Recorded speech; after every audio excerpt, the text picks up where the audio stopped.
Okay, I lied. I didn't lie and thought I was going to do the second derivative, and then I realized, nah, I don't even want you to see that right now. I'll probably do it at the end here. But m double prime of x is a mess. Not that big of a mess. It's manageable, but it's a derivative of this times this plus this times the derivative of this. It's going to be a higher order polynomial in the numerator over the square of this, which will, of course, always be positive. But we're still going to have a third degree term in the numerator, or third degree polynomial in the numerator. It's going to be hard to determine the signs of that function, although we don't really have to. We just have to find the sign of the function at each of these zeros. So it wouldn't be that bad. Still, first derivative test in this case is easier, and you need to see that because in many cases, for any polynomial, for example, the second derivative test is really somewhat easier. But here the first derivative test would be easier on you, so we're going to do that. Now, I'll notice that the first derivative test involves whether the first derivative goes from negative to positive, as it should here, or from positive to negative, as it should here. In order to determine that, well, here's your derivative, right? Okay, well, the derivative has the same sign as the numerator because the denominator, being a perfect square, is never negative. So this is always positive or zero, and we don't care what happens when it's zero, because the zeros when we have the asymptote in neither of our maximum or minimum, or neither of our critical points is anywhere near, and certainly not at, that x equals 3 value. So all we have to do is determine whether this goes from positive to negative or negative to positive at each point, whether this numerator. So m prime of x has the same sign as the numerator since the denominator is a perfect square.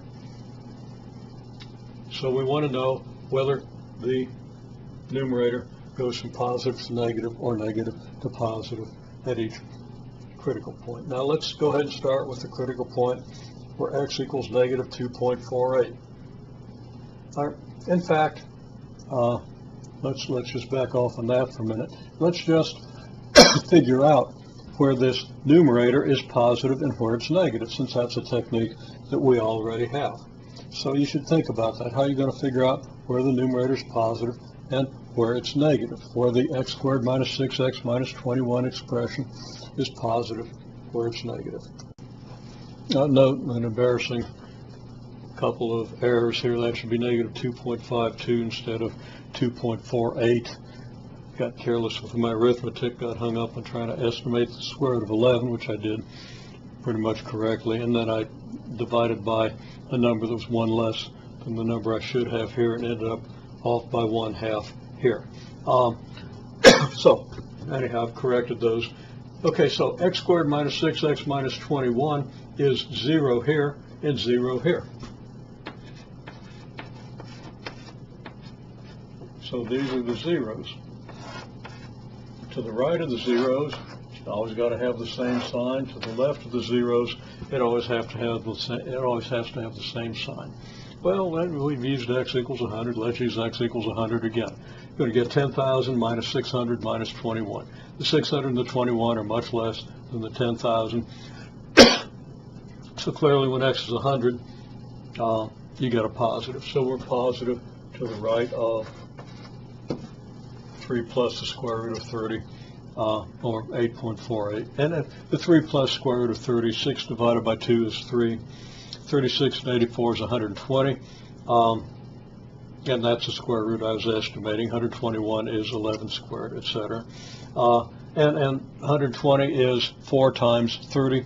If you factor out the square root of 4, square root of 30, you get 2 square root of 30 and divide by 2. You end up with the square root of 30.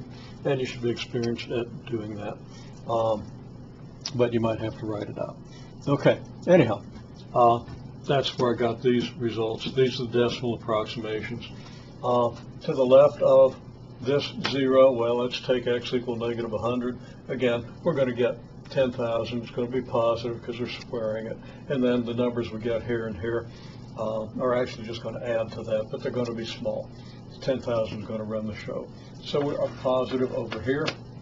And when x equals 0, this thing is negative 21.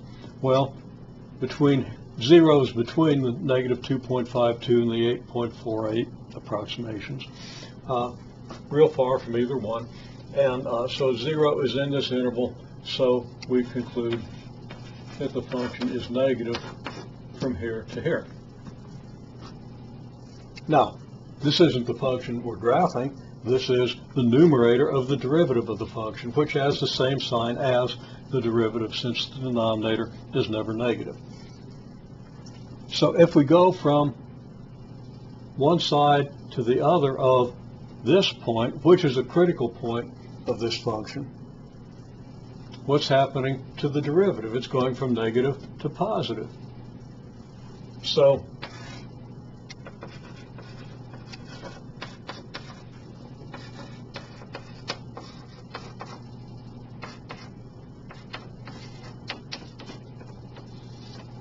okay, well, I had to squeeze in that 8.48, but it goes negative to positive here.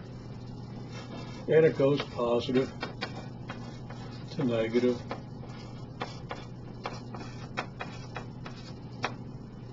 at approximately negative 2.52, and that's over here. Okay, well, negative to positive. Derivative negative to positive means slope goes negative to positive, so we conclude that there's a min.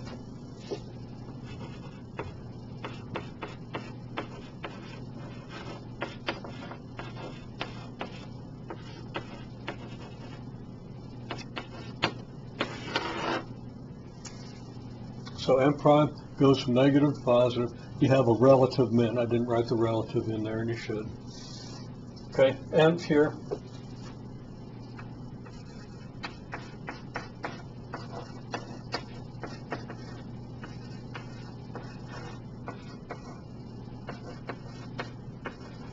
got a little more room here, so I'll write an abbreviation of relative. Okay, so there's a relative max at this point, and that completes the analysis of this graph, except for finding the value of the function here and the value of the function here. So we find the value by plugging in this number and this number to get our y value.